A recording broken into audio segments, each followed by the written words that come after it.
let's now talk about, now that we're done talking about the best, of course, let's talk about Spider-Man 3, which in my opinion is, well, first of all, I didn't know this, but apparently I hate this film. According to your brother. Apparently I hate Spider-Man 3. Anybody who doesn't love it as much as my brother, they hate it. Right. I like this film quite a bit. I do. I think there are fantastic elements of it. But I refer to this one as the one with potential. A little bit messy, but I think there's more good stuff than bad stuff. Right. So Spider-Man 3 is the closer of the trilogy. It really does feel like the last Spider-Man film in many ways. So going into this, what were you expecting at the time? I know you're young. We were both young going into this, but this was a big film.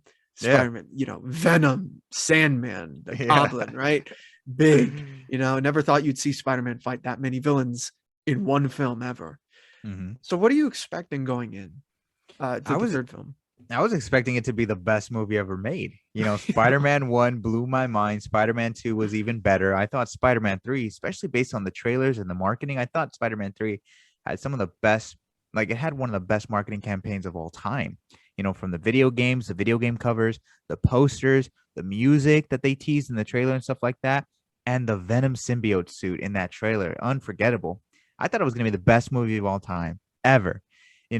And for me, when I went to go watch it, it's one of the most memorable movie theater experiences I've ever had. I went to go see it with my brother.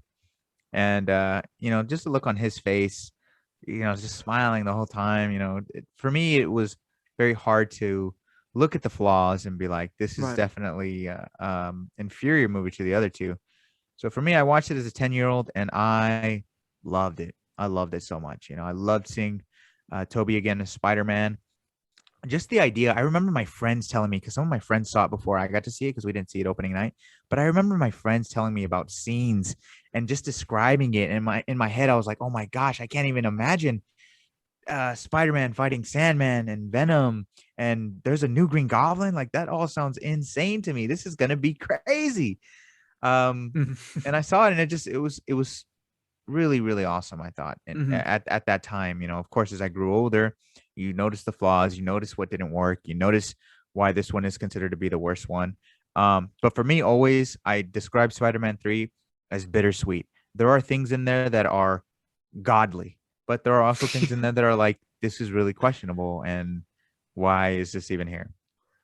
Yeah, what's funny is that of a lot of films, this is definitely one that I think has been looked at after the fact heavily, especially in pop culture, of recent years. Like, this is one that people have really tried to re-examine and look at it within its full context of, Sony pushing what's it called, Venom in there, kind of messing everything up, and Sam Raimi really being the victim of this whole thing, because he wants us to do Sandman only. They're forcing Venom. I have to really do spinning discs on poles right now, honestly. And it's been looked at and it's loved now, which is not a bad thing at all. It's been memed the F out of. Like, I've always said, what is Tobey Maguire going to be remembered for? Spider-Man or Bully Maguire? And the jury's still out on that, in my opinion. So this is definitely one that is debatable, to say the very least. And that's when I think a movie is important, is when people can say, no, let's look at it again. Let's see what was really going on behind that. Yeah. I think it's a really good one to examine the things that work and things that don't work. Things that are very strong and things that are just like, okay, why does this one feel worse than the other two? Let's look at it and stuff like that. And I think it's also a really good lesson in how studios can interfere with creators' vision, and a really good lesson in terms of filmmaking itself. And, as always, I say, I think Sam Raimi did the best that he could with what he had.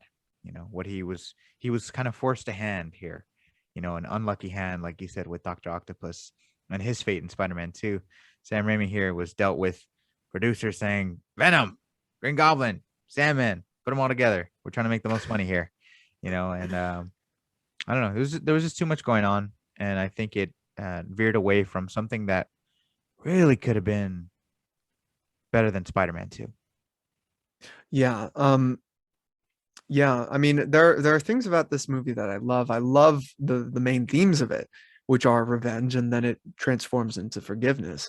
Yes. I think that's a very unique way to cap the trilogy on, you know? I mean, we see a new perspective on Uncle Ben's death, really pulling everything from the first. It acts in similar ways to The Dark Knight Rises, which Mm. is also a very controversial film.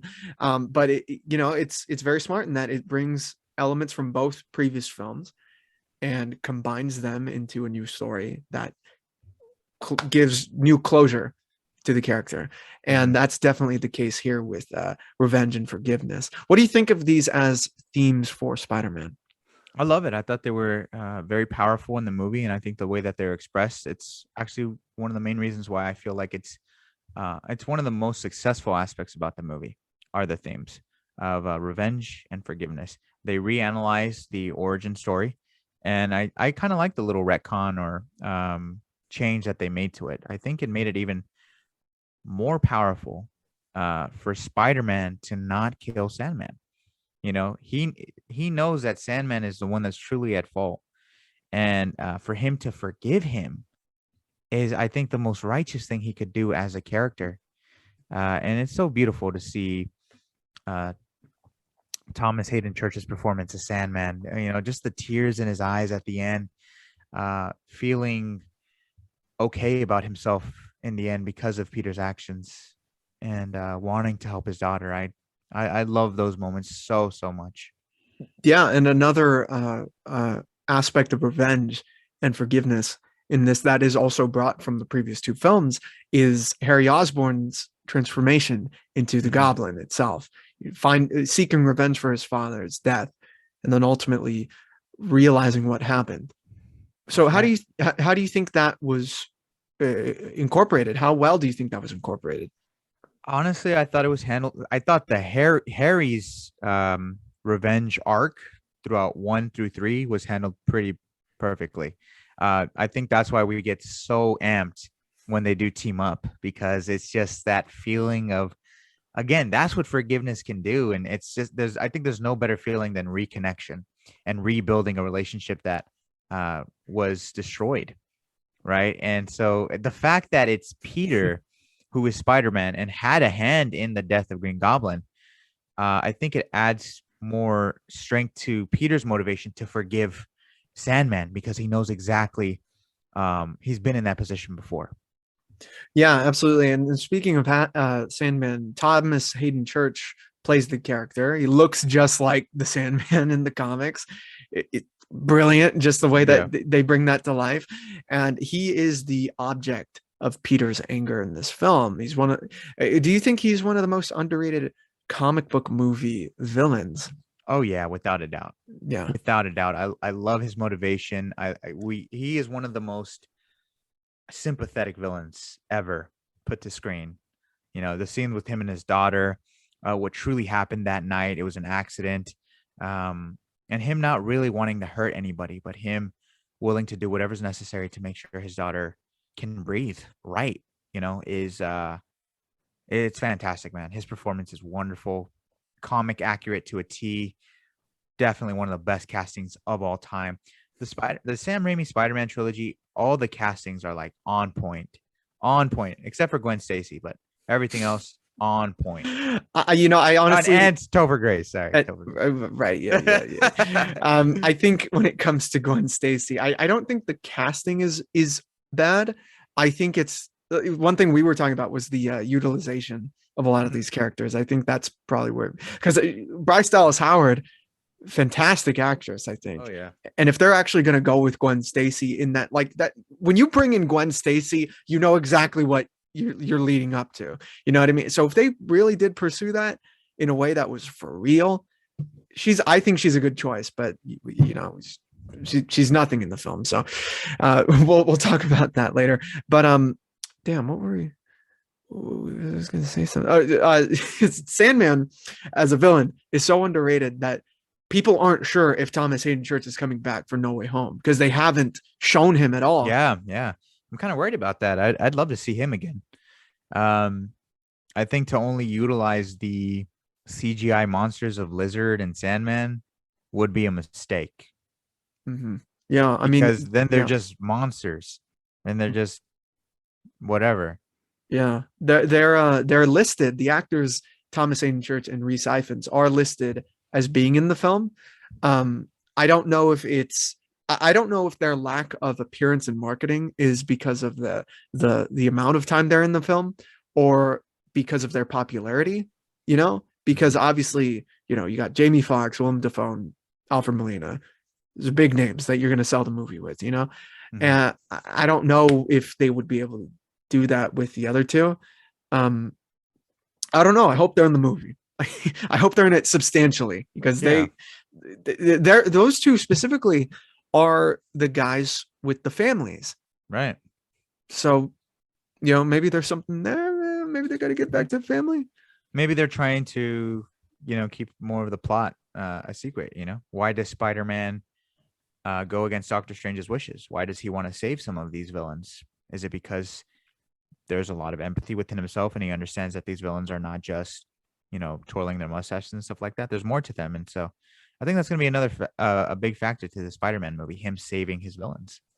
Yeah, and especially because this Sinister Six obviously is built up of drastically different characters that are Yeah. in there for drastically different reasons. You could totally see that Sandman wants to get back to his universe to get back to his daughter. That's simple, Yep. simple and compelling because it's so powerful in this film. One of the best scenes in the film is him forming himself from the sand Yeah. using his daughter's motivation. Yeah. Do not waste that. Please do not waste that in the new movie. Honestly, dude. Come on. What are they thinking? Speaking of villains and miscastings, um, you already brought him up. You already brought him up. So a character that was kind of forced in this film is Venom. And to please the comic book elites, if you're gonna do Venom, you got to bring in Eddie Brock. So they cast Eddie Brock with Topher Grace. So for those who don't know who Topher Grace is, most people know who Topher Grace is. He was the character on a 70s show. That's probably the most famous thing he'd done at that time, like a cult classic television series. What did you think of this casting? I think I was too young to understand that maybe he was a weird choice.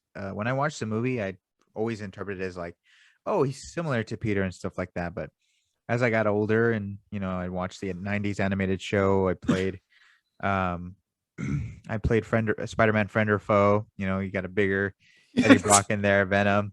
I was like, wait a minute, this casting is off. Why is Eric Foreman Venom?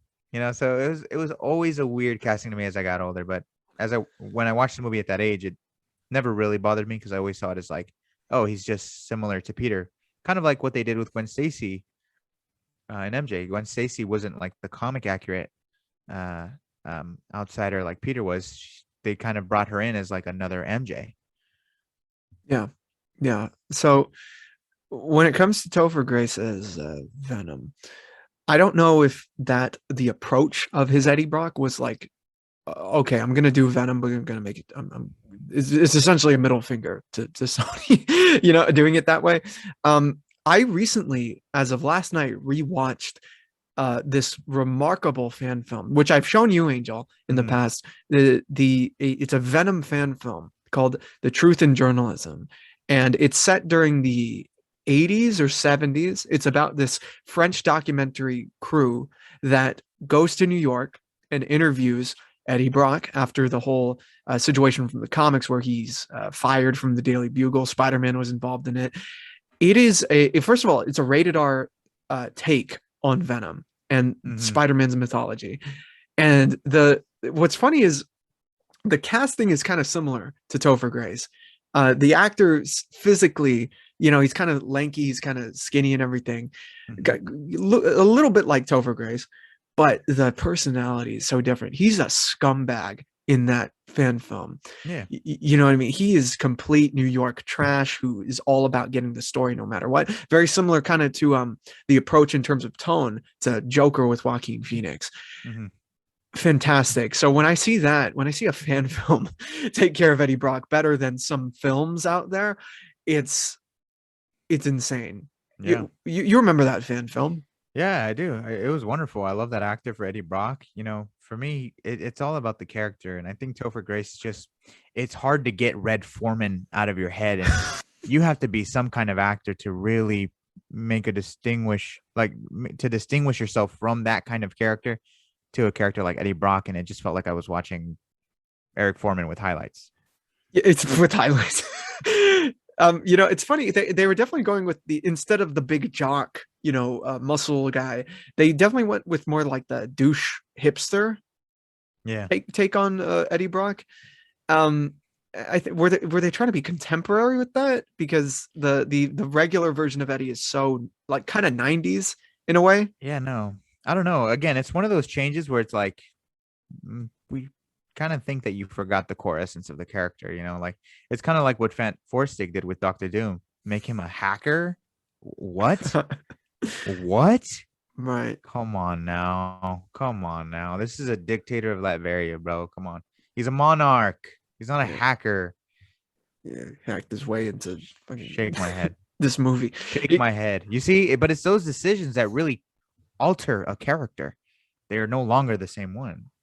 Yeah, You know what I mean? yeah. I don't think the casting and approach are as severe as Eddie Brock in Spider-Man 3, but it's kind of reminiscent of Tony Revolori as Flash Thompson. Yeah. You know what I mean? Because they're obviously doing a different type of bully than say a Joe Manganiello. Yeah. They're doing like I don't even know. I don't know if I would be bullied by. No, see, but that's the thing. That's the thing. It's like, really, I'm supposed to believe this guy is getting under Tom Holland's skin. Like, even that's a jump for me. I mean, he says some pretty messed up things, but he's just like, for one thing, he's shorter than Tom Holland. he's not like in shape or anything. He's not out of shape, but he's not like physically intimidating. You know what I mean? Like it's a similar type of deal here. So he's not bullying that Peter Parker. To be bullied means that you are accepting that pain you're receiving from that other person. Never do I get that Peter Parker really feels hurt by what he's saying. A bunch of people, 10 people around me could tell me, could be cussing at me. Are they bullying at me? No, because I'm not going to take crap from them. Right. Yeah. If I did, then I would be bullied, but no. 1,000 people could be telling me something online. Am I getting bullied? No, because it doesn't bother me.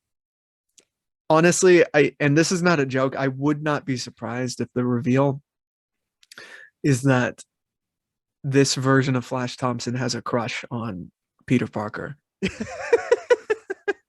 Like it totally comes off that way. It's like it's like Twilight. Like you can totally, like Edward and Jacob. I mean, come on. I was rewatching it, Homecoming, with Justin and Jacob, and Jacob, who had not seen it, he's just like, does he like Peter? He's like right? Like, who knows? Maybe when he finds out his identity. Yeah. Now I need to confess. And that's cool. And that's cool. But that's how it reads, a lot of bullying comes off that way, to be quite frank. Obviously they got some issues going on. So yeah. I mean, that's where it all started, where it's like, oh, if she's bothering you or he's bothering you, it means he likes you or something like that. Yeah. Yeah. Sometimes it comes off that way. Sometimes it does. But I mean, if you see the trailers with Flash, he's got some mousse in his hair, he's styling it a little bit. Yeah. He already loves Spider-Man. So, I think, yeah, but everybody watch that short film that Julius is talking about, because it is night and day in terms of quality for interpretations of Eddie Brock. It's frightening, honestly. It's very frightening, especially because it's from a first perspective. You know what I mean?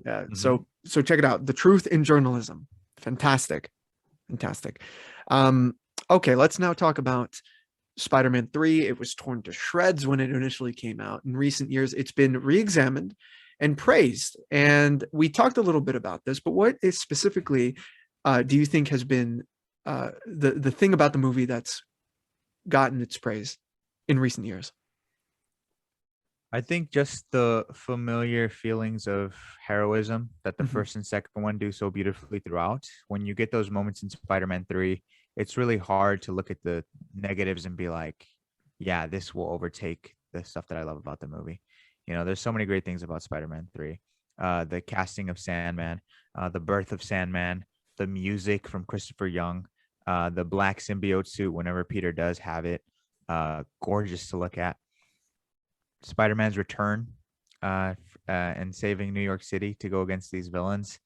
It's that movie magic that I think saves the movie from being universally panned by everybody else.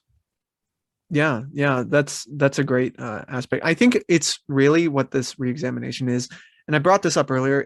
I think it's just looking at the situation of the film's creation in Yeah. context of what happened. Yeah. When the movie came out, I don't think many people knew that Sam Raimi was forced to put Venom in there, and that he was forced to put all this other stuff in there. You know what I mean? Yeah. So I think the interviews since, and especially the cancellation of Spider-Man 4 is kind of what ignited, you know, this kind of movement Yeah. to really look at this film again and see, well, what's good working about it? Is it really as bad as I remember? I remember listening to some interviews with Sam Raimi where he's talking about how he has problems with Spider-Man 3. He really doesn't like the film because of the stresses of that time. Hmm. So yeah, maybe it's just the context and empathy. Yeah. But I also think Toby is so good at Spider-Man. It's like you watch the movie and you just love hanging out with Spider-Man.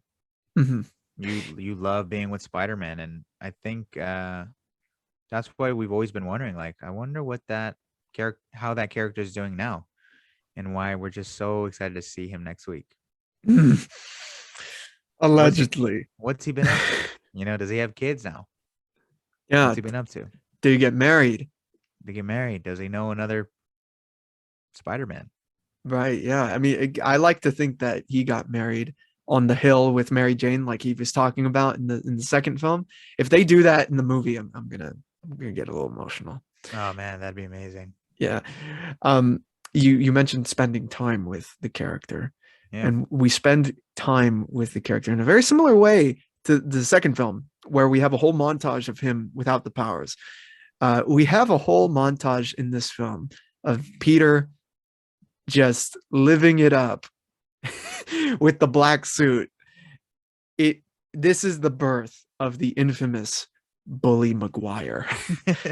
And I love this part of the film personally. I know this is a part that got people angry about the film. How do you feel about this specific segment No, with him?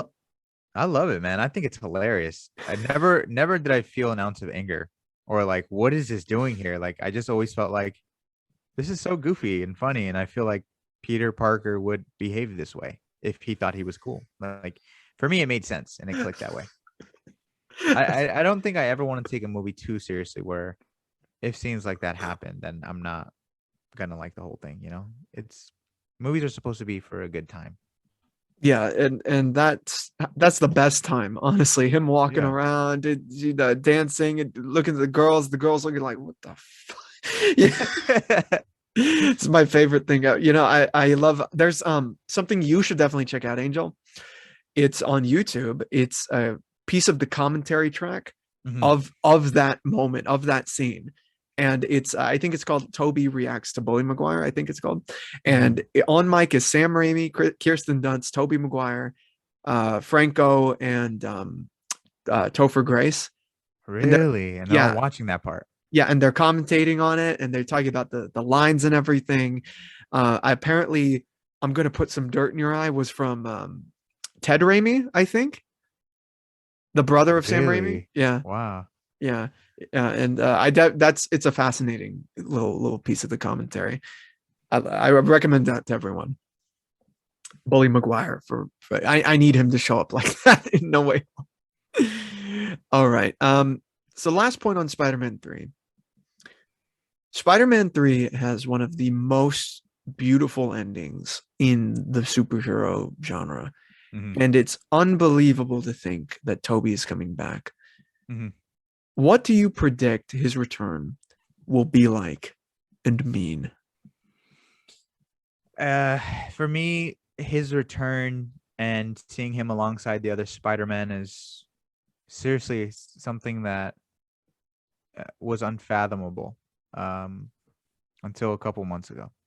I never in my wildest dreams did I think that we'd be able to see three generations of Spider-Man come together. I was a kid when I saw Toby. I was a teen when I saw Andrew, and we were adults when we saw Tom. And to see them all come together, it really is like uh, life coming together in itself and meeting in this one moment. I feel like my whole life being a lover of cinema has led to next week, Mm-hmm. and honestly, I could have tears coming to my eyes right now just talking about it. Like it means everything to me. It really means everything to me. Truly, like I think this is going to be the movie of our lives, until we get put to rest.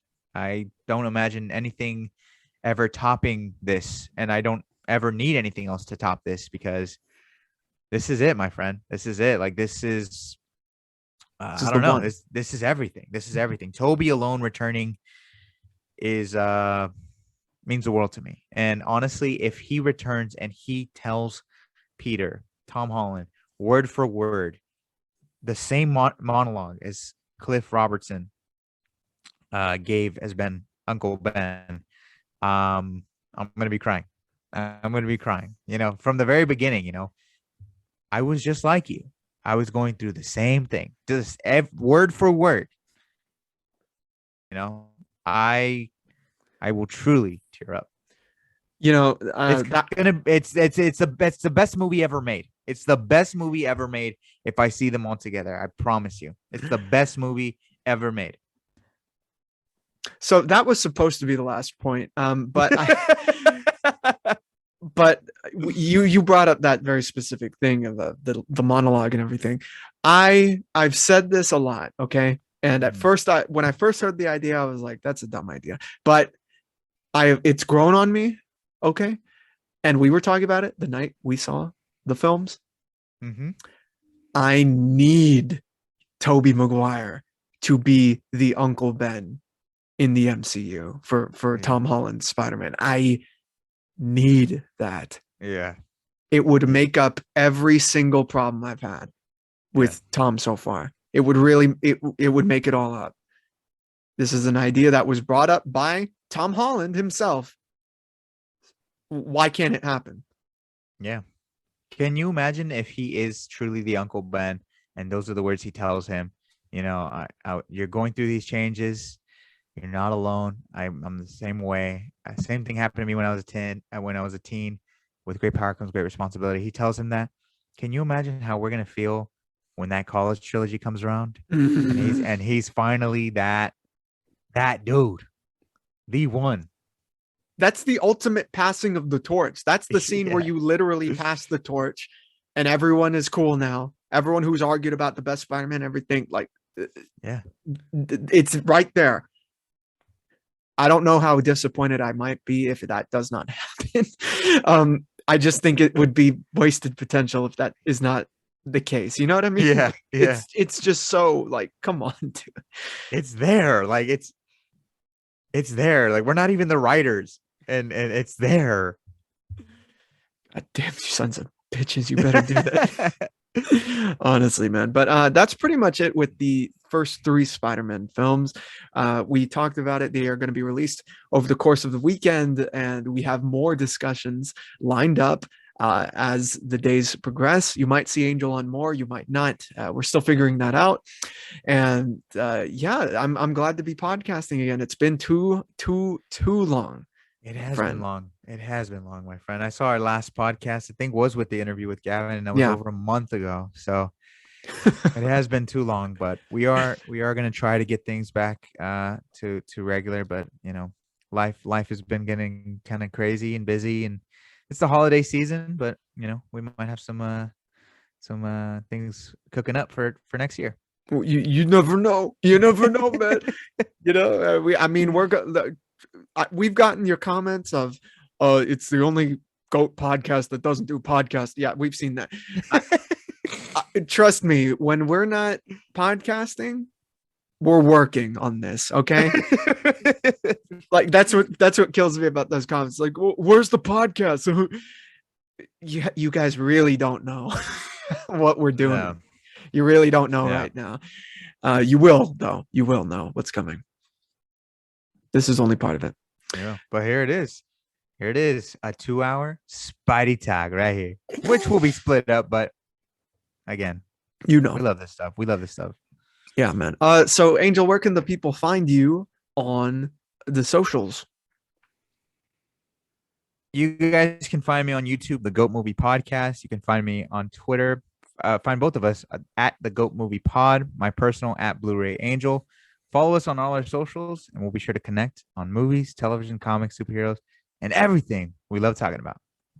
You can find me right here, and I'll be here with more people to talk about Spider-Man throughout this week. And you can also find me next week at the theater for Spider-Man No Way Home. Let's get it with freaking over 40 people, baby. Let's go. Yeah, 40 scalpers. Yeah. All right, guys. Thanks so much for listening. My name is Julius. And I'm Angel. Have a safe one. Stay safe. I said that already. Goodbye. Get out of here.